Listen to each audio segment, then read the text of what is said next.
Olá, eu sou Salete Maria da Silva, professora da Universidade Federal da Bahia, advogada, mestre em Direito e doutora em Estudos de Gênero.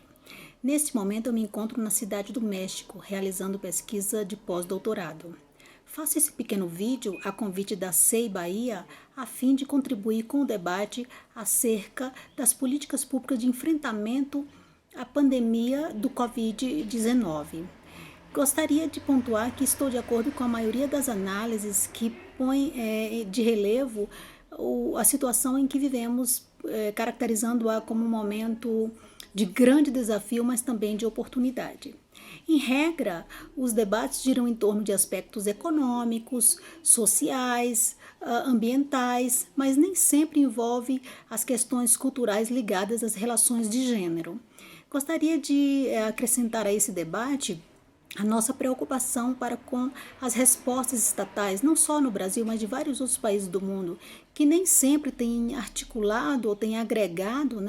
uma perspectiva de gênero, nem sempre leva em consideração que mesmo antes da pandemia da Covid, nós estávamos diante de uma série de problemas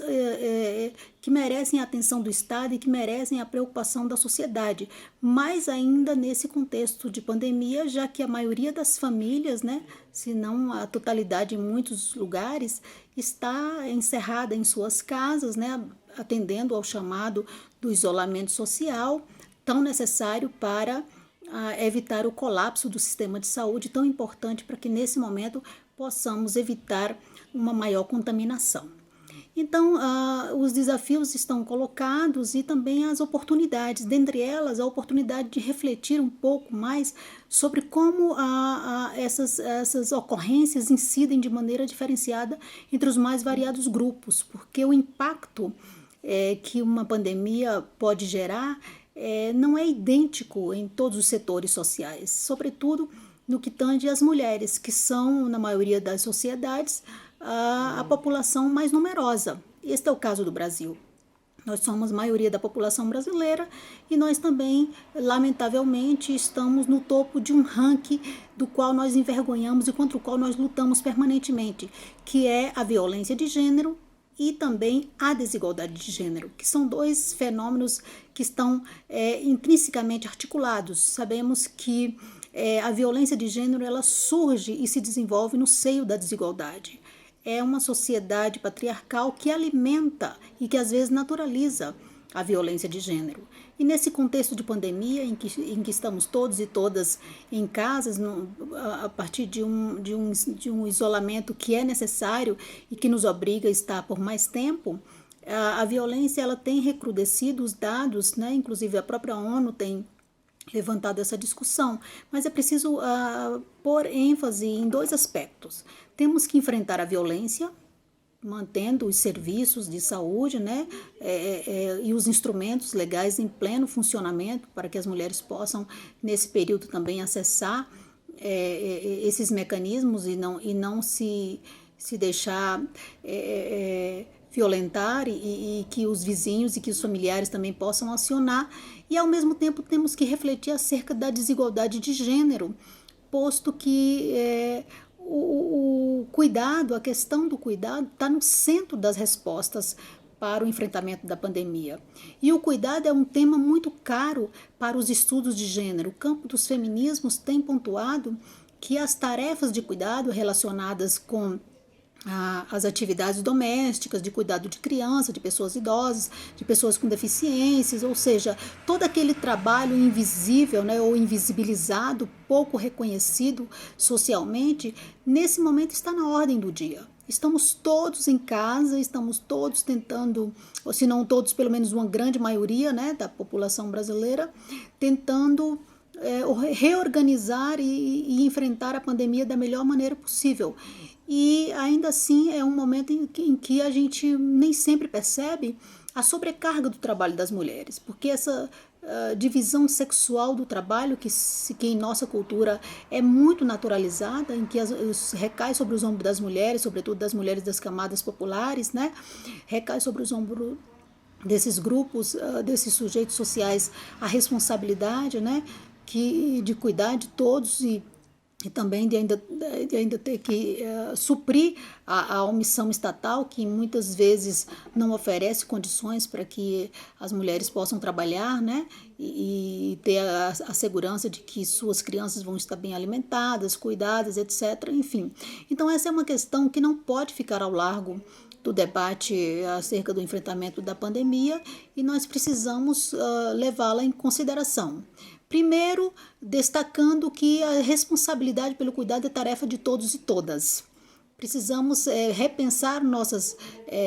formas de agir, nossa forma de conviver. O Estado também precisa se intrometer nesse sentido, não só gerando melhores condições, inclusive econômicas, para que as mulheres que são chefas de família, para que as empregadas domésticas ou diaristas que nesse momento muitas vezes não estão trabalhando e tampouco estão recebendo, né, possam se fortalecer e possam superar essa crise sem maiores dificuldades. Então, é preciso, nesse contexto, articular políticas públicas que enfrentem a um só tempo a desigualdade de gênero e a violência de gênero. Isso implica fazer campanhas, isso implica instituir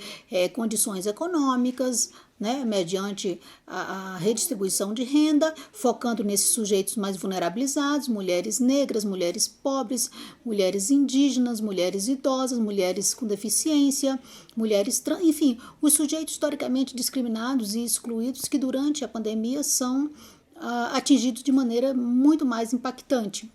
Então, é um momento de muita reflexão, é um momento de oportunidade para repensarmos o modo como nos relacionamos, para colocar no centro do desenvolvimento social e econômico a chamada economia do cuidado, que se orienta por uma ética em que todas as vidas têm valor, em que todas as vidas importam, né? E que nós precisamos pensar no dia depois, né?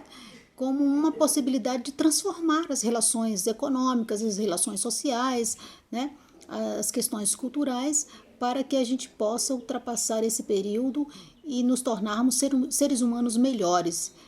envoltos em relações sociais mais igualitárias, mais equitativas, mais afetuosas, né?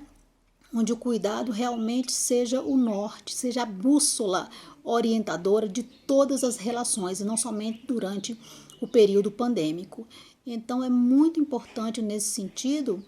pontuar o papel de cada pessoa individualmente, das famílias, da sociedade e, sobretudo, do Estado. Nos perguntarmos: é natural que recaia sobre os ombros das mulheres as tarefas domésticas, majoritária ou exclusivamente? É natural que nesse contexto de conflitos e de estresse e de tensão as mulheres continuem sujeitas a toda forma de violência? É natural que o trabalho tão importante para o desenvolvimento da economia, que é um trabalho que muitas vezes não é reconhecido e que o Estado muitas vezes não assume como sendo uma tarefa que também precisa ser estatal, é natural que as políticas e que as medidas de enfrentamento à pandemia não coloquem as lentes de gênero para perceber que muitas dessas medidas podem fortalecer as desigualdades, podem estimular as violências. Então é nessa perspectiva que a gente pontua a necessidade de articularmos uma discussão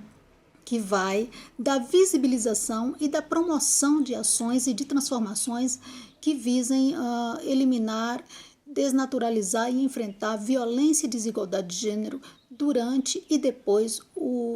a contingência que estamos vivendo. É exatamente nessa perspectiva que a gente entende que nenhuma política, seja ela econômica, social ou cultural, de qualquer natureza, ela poderá ter êxito se ela não levar em consideração esse grande contingente populacional, suas demandas, suas necessidades e suas vulnerabilidades.